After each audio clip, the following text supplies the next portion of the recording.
The African Hebrew Israelites of Jerusalem have lived in the state of Israel.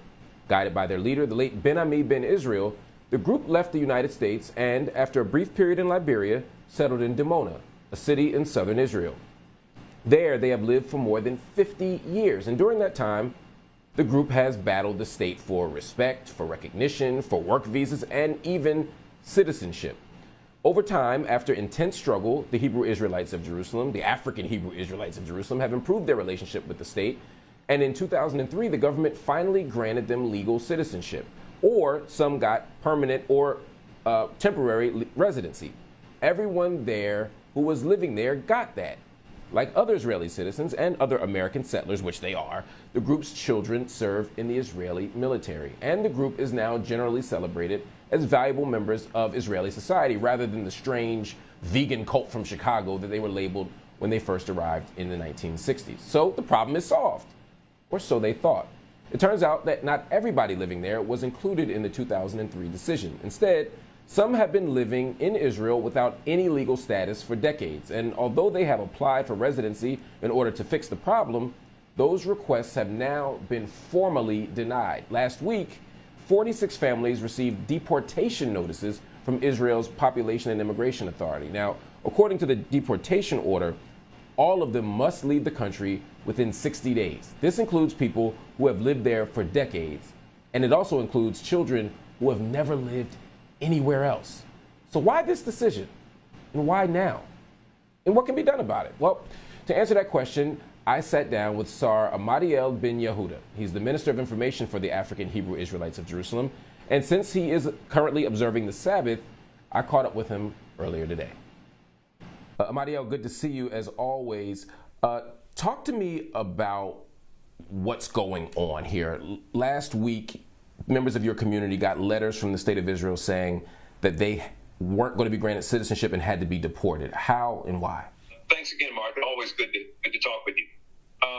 The Ministry of Interior here, we had been in negotiation with them over the last few years, several years actually, and more intensively over the last maybe about 6 months ago, over the lingering status issues regarding maybe a couple dozen of families here. And it dates back to when we had made an agreement with the state back when we were incurring lots of problems back all the way from our arrival in 1969 all the way up until 1990. And in 1990, the ministry led by Aryeh Deri, the current Minister of Interior, who then later went to jail and then has returned and is back in that same office, he approached us, and long story short, we normalized our relations. We were able to redocument ourselves as American citizens because we had in large, in mass, renounced to make ourselves stateless and therefore undeportable. And we were on a path of permanent residency, temporary residency, permanent residency, and on to citizenship. That process went through pretty much 90% of the community, but there were also in this lull of inactivity and inaction and indecision on the part of the ministry, there were several families who did not go through that process. And so we wanted to regularize. One second, why didn't they go through the process? Because that's part of the question here. And just for the audience's sake, so the community begins to move there to the southern region of Israel. There's a battle over citizenship. Ultimately, you come to an agreement where the state says, I believe in 2003, hey, we're going to give everybody in the community permanent residency. Some people even got citizenship after military service from their children, but some people didn't get that deal. These aren't newcomers. These aren't people who came after the deal was made. These people were there when the deal was made, right? Some of them actually did come later, but again, we wanted to simply bring them up, and they might have been family members. There's all different types of scenarios involved here. There's not a one-size-fits-all scenario. Some came and had family here already and wanted to be reunited with them. Some were not active with the community and had gone away during the time of the agreement and did not try to take advantage of that particular option at that particular time. But all of these cases were known to the Ministry of Interior because we had actually put their names on a list and actually began a process, and we had gotten early indications that this would have been taken care of. But again, it drug out. And when we pressed it a few months ago, again, we got an indication that we can resolve this. And so for them to get these letters last week was quite a surprise to us, a disappointment, and certainly is not what we expected in the least. 60 days is what they told you have before you get deported. These are people who have lived there, in some cases, for decades, no? I mean, 60 days seems like a relatively short window. We're talking about people who have been here for between 25 and 15 years at the least. And of course, in our community, because of our closeness, you've got to know that we're extremely intertwined. They're an integral part of the community, absolutely. The 60 days is the time that they would have to get out, but there is a clause that says within 21 days that it can appeal. Our initial response is certainly to make that appeal, which then would remove that particular clock and set another clock. Help me understand why this is happening in the first place. You all started making the transition from Liberia to the state of Israel in 1968. Many arrived also in 1969. And you were doing what many people were doing around the world who identified with the law of return, which said that Israel's law of return said that Jews anywhere in the world could return home and gain citizenship. We saw people from Yemen, from Morocco, from Eastern Europe, from Western Europe, and of course we saw American settlers arrive there as well. What was it about your community, the African Hebrew Israelites of Jerusalem? What is it about your community that caused you to face such challenges with the Department of Interior, and with the Department of Aliyah or Immigration? There were two individuals that came in 68. One was left behind. That was our pioneer, Prince Kiskiyahu, who was left here to actually embed himself in the society, to learn the lay of the land, and to be here to assist in the absorption of the larger remaining group that were in Liberia. So when the 138, in fact, they came in about 3 or 4 waves in 1969, the initial response, the initial welcome was indeed that they were accepted under the then law of return. Curiously, 9 months later, and retroactively, the law of return was rewritten. And so the new definition of who was a Jew and therefore entitled to return and be part of this society was rewritten in such a way that defined us out. Historically, within the Ministry of Interior, there have been the 2 R's. There's the race and there's the religion. Israel's not unique in that globally race can be a factor about these matters, and race certainly is a factor within the Interior Ministry. It is recognized by some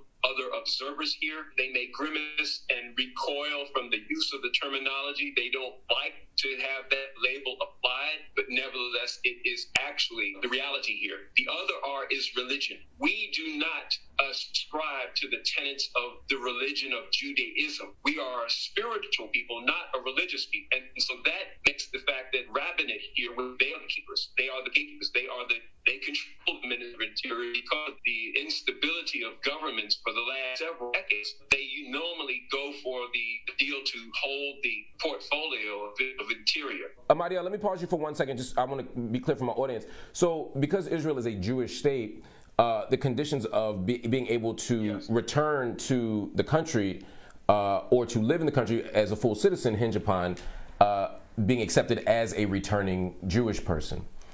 The Department of the Rabbinate, which is a religious body, is also shaping the Department of Interior. In other words, who determines immigration are the same people who determine whether or not you can identify as a Jew.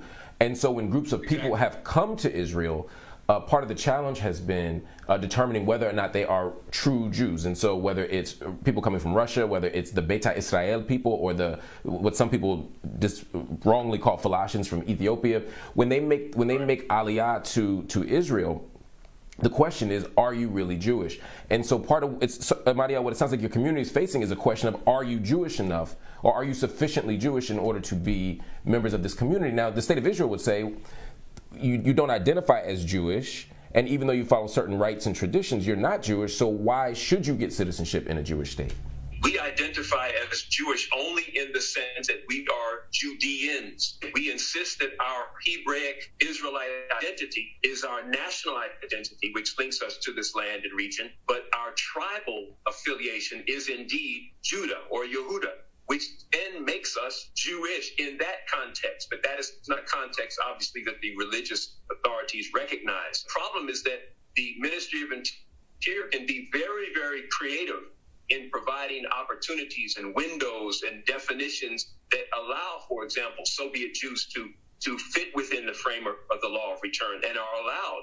But that creativity is diminished and, in fact, non-existent when it comes to those of us who have a darker complexion and that particular affinity. And that's the word that they try to use, which is very offensive, that people who have an affinity with Judaism or the Jewish state, we actually say that our genetics, our migration patterns, our cultural connections are authentically linking us back to this land. It's not something that we cooked up or is imagined. We actually can trace our roots back to this land, and that's something that anthropologists are now beginning to come on our side and advocate for. But nevertheless, it's not widely recognized, and it's a great fear on the part of the religious authorities that we represent that we think is behind this. Well, why now?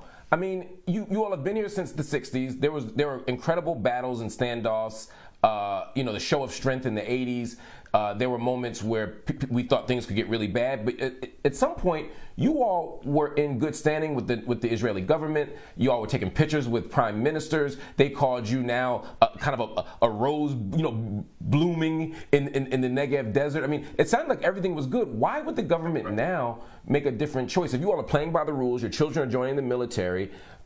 If you're doing all the things that people do when they're Israeli, essentially settlers, and of course I have a critique of that, but if you all are playing by all the rules as everybody else, and you've always been black, and you've always been quote unquote different, why do you think they're waiting until the year 2021 to decide suddenly to make this decision? It speaks to an element within the Ministry of Interior, and we're not sure if it is at the highest government level or is the administration of popular affairs, which is populated, heavily invested with the religious right-wing elements of the community. It is that element that has always been a thorn in our side here.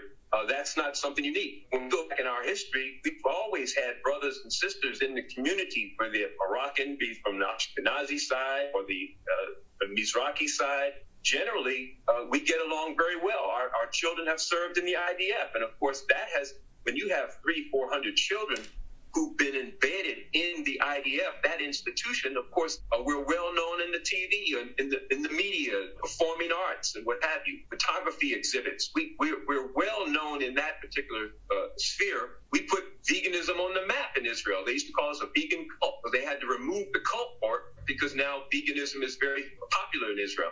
So why now? I don't know. Maybe it was a trial balloon to see if now was an opportune time to uproot us or to disrupt our growth and progress. Ultimately, it does boil down to a great fear, an irrational fear based on the R word, the racial element. We can't deny the awakening. You know yourself, Mark, that in the States, probably the largest and most dynamic growth mechanism within the religious communities is that of Hebrew Israelites coming out of the church. And with that understanding and awakening and looking here, when you look at the Igbo, there's 40 million Igbo in Nigeria. And so there's a reluctance to accept them legitimately as connected to this land. There's a reluctance to accept the Lemba, the Ashanti, the Ewe, the Yoruba, and so forth, because that's demographic dynamite. But Israel's going to have to figure a way to defuse that and back off of that irrational fear, because not everyone's talking about coming to Israel, but nevertheless, they cannot deny this connection, this deep spiritual, physical, cultural, linguistic connection that African people do have to this part of the world. Geographically, we're in Africa. Northeast Africa, indeed. Sorry, I got to run, but thank you so much. We're going to keep following this story, and we're going to keep seeing where this goes, because there's a lot to unpack here. Thanks for joining me as always.